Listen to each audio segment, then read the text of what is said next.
afternoon, everybody, and welcome back to RobMotive. I am so excited. Haven't gone for the first ride yet. I've got the Banks cold air intake, or Banks ram air intake, installed in my new SR5 Toyota Tacoma. There is going to be a video following of the install. It is the install from the Blue Crush truck because it's the exact same install. So if you want to check that out, see how it's done, pretty easy to do, really. Shouldn't take long at all, and it is the best out there in my experience. More horsepower, more torque, better sound. It's awesome. And I did leave the inlet cover off down here so I could get more sound. But let's go for a ride, see what it feels like, and then if you want to watch the install video, just keep watching. It'll be at the end. Okay, we're going to give you a start up right from the beginning. Here we go.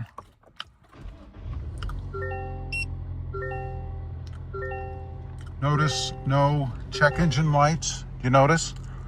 Awesome. Now we're going to get out on the road, see what the truck feels like. It should be awesome. Here we go. We're going to get out on the road. First wheel drive. Let's listen.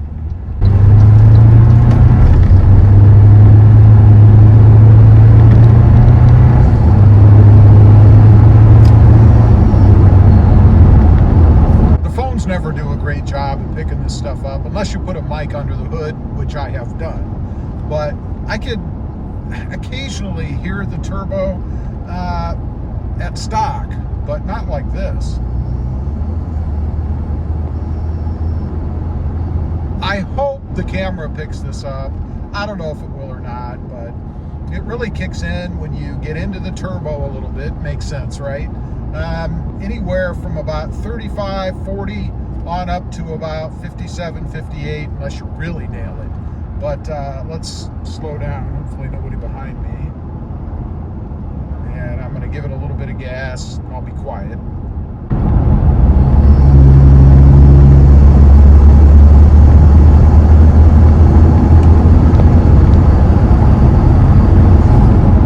Wow, and it just hung on. That's a little different than I'm used to, or was used to in the Sport. It would make it sound or whatever, and maybe it's because I just let off the gas, I don't know, and then it would go away. But there, it hung on. I could constantly hear the turbo through that whole little acceleration run, if you want to call it that. As far as the power, oh my God. You know, I was never a believer that you could put a cold air intake on a vehicle and have any difference, but it was Banks that changed my mind. And it's the only reason, or one of the big reasons, I guess, that I went with Banks anyway. I've tried others, as I've mentioned, and I didn't feel anything. But I certainly do with Banks. Now, I do have the full setup on this truck now, right? I've got the cold air intake. I've got the boost tubes. I have the PedalMonster, which I love. I can change that at will, depending on how I feel like driving, for better acceleration, more thrust, if you will. And of course the iDash Pro, which monitors everything. It doesn't increase performance by any means, but it monitors what's going on. There's several different things you can look at, many, depending on what you want to see. Right now I'm looking at horsepower, battery voltage, and boost. Here we go.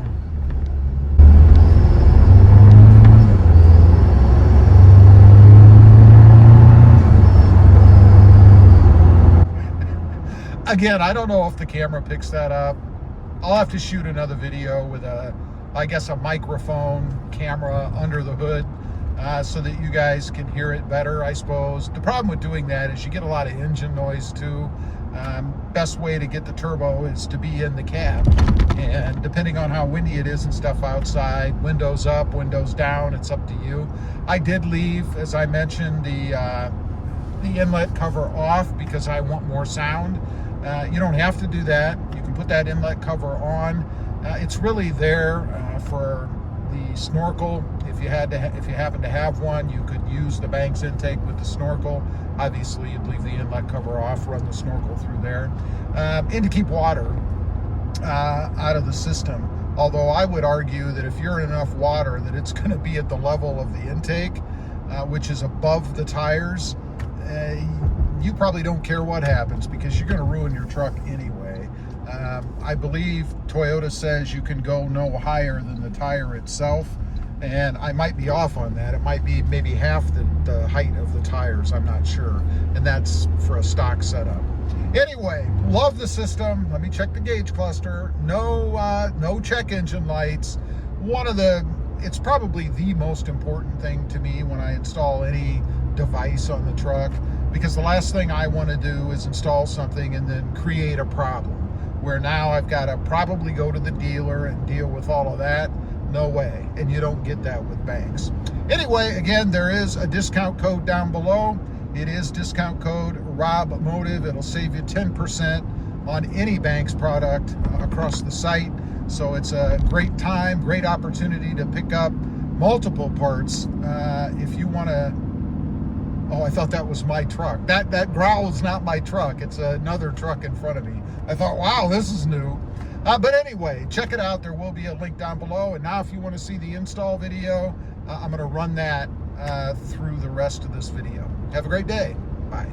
Now, what we've got today, this is the Ram cold air intake. You can see all the pieces and parts and stuff here. Here are the tools that you need. Very, very simple install. First thing we want to do is, as always, disconnect the negative terminal on the battery. That takes a 12mm socket. Next up, we're going to go ahead and remove the top part of the cold air intake here. These are held in by these little push pin things, and the way these work, you push down and you heard the snap and it releases them.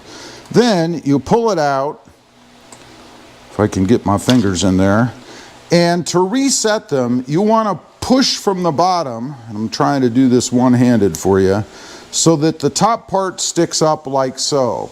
When you put them back in, which we will be reusing these, you want to push it down just so it's flush with the top of the pin, not all the way down like that. And there are 4 of these that you have to push in to remove. And just be careful they don't pop out of there like mine just did. And then just go ahead, pull this out, and we're not going to reuse this. Next up, we're going to go ahead and disconnect the MAF sensor. Pretty simple to do. Just push on the top little push-up release, and then pull out towards the front of the truck. There's also a little clip back here you have to release to get the wire off of the existing stock intake. To do that, this little clip thing here, you just kind of put your screwdriver in the slot, pull the little part back. There's a part that pops back. You may not even need a screwdriver actually. And then pull up the front part of it like so. And then your MAF sensor connector is loose. Next up, we want to remove, or loosen rather, the clamp down here on the bottom next to the Banks boost tube I've got installed. So I'm going to go ahead and just back this screw out a bit. I'm not going to completely remove it. That will allow us to pull the tube off of the connection down there. And then finally, we're going to go ahead and pop these clips back like so. This takes a 10mm socket.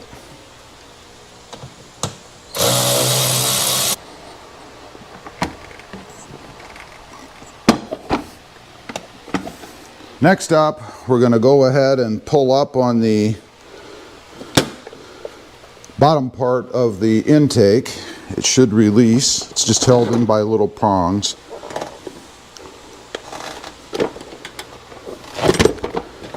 Like so. Now, on the bottom of this intake, you're going to have these little nubs. You can see one there, one there, one there. We're going to reuse those. You want to just pull them out, and they do just pull right out like so.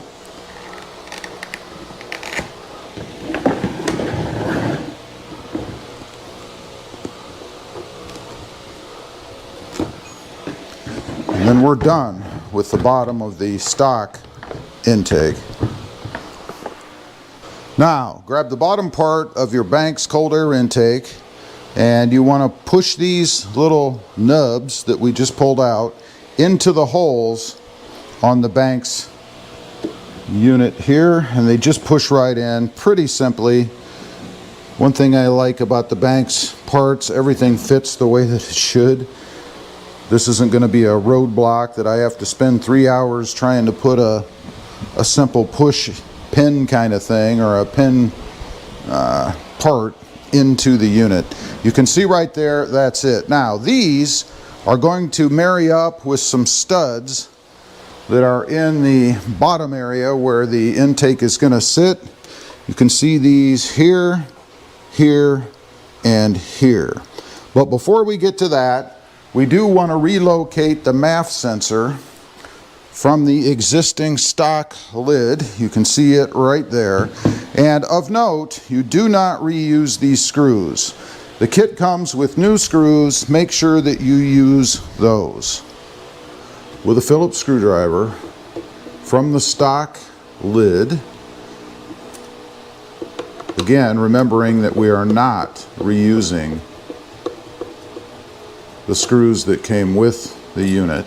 So I'll put those back in a minute. Go ahead and gently pull out the sensor. Look at all that. Quite the conglomeration, right? Now, we want to go ahead and insert this into the tube from Banks. You want to make sure the connection end points towards the big mouth end of the pipe.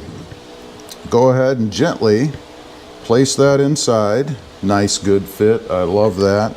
And then you use the two supplied screws to snug it in. You don't want to put this thing in like you're trying to kill it, but you do want it to be snug, of course.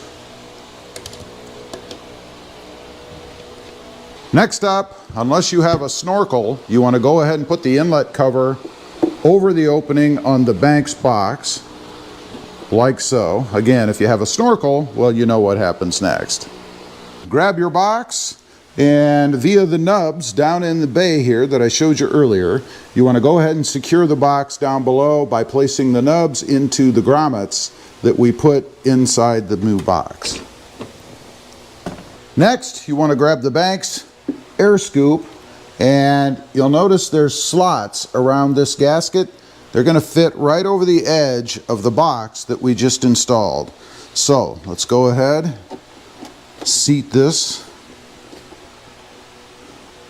right where we need it to be. Nice, nice, good fit.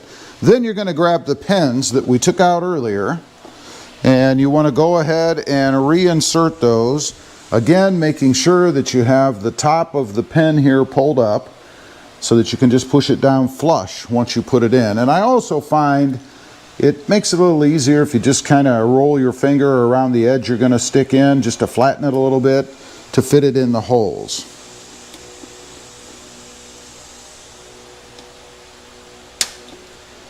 You may have heard that little click there. That's what you want to hear.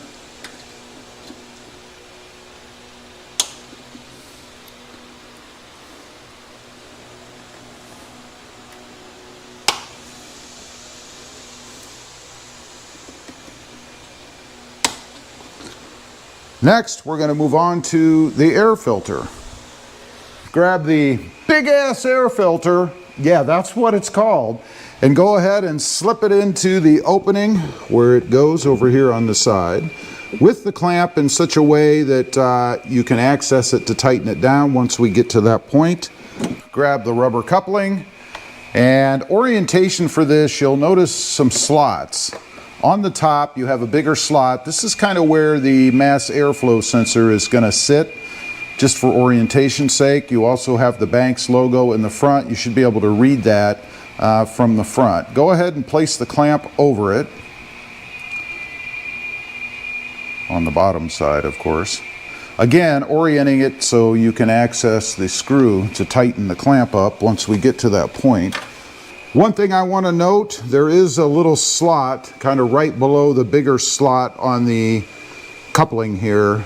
It marries up to a part that sticks up down below, so it'll give you reference as to how this is to be placed. Next up, let's grab another clamp, the last clamp. Go ahead and put it over the top of the coupling. Now we're going to grab the big tube that's going to connect to the big ass filter. And we're going to go ahead and marry this up to the coupling. Go ahead and slide it down in there. Again, with the mass flow air sensor kind of lined up towards the gap in the tubing down below. Go ahead and tighten up all of your clamps, the two down here at the bottom and the one up here on the tube for the air filter. We just slip that inside the top part for the air filter. All right, got everything tightened down. You guys can see what it looks like. Pretty cool setup. Now, lastly, we want to go ahead and grab the mass airflow connector, and we're going to kind of snake it around from the back, like so. Grab it from the front, and then we're going to go ahead and connect it up. Again, it's just an easy push in, very simple. Should hear a click like that. And we are golden. We are done. The only thing to do now is to reconnect the negative terminal and go for a ride.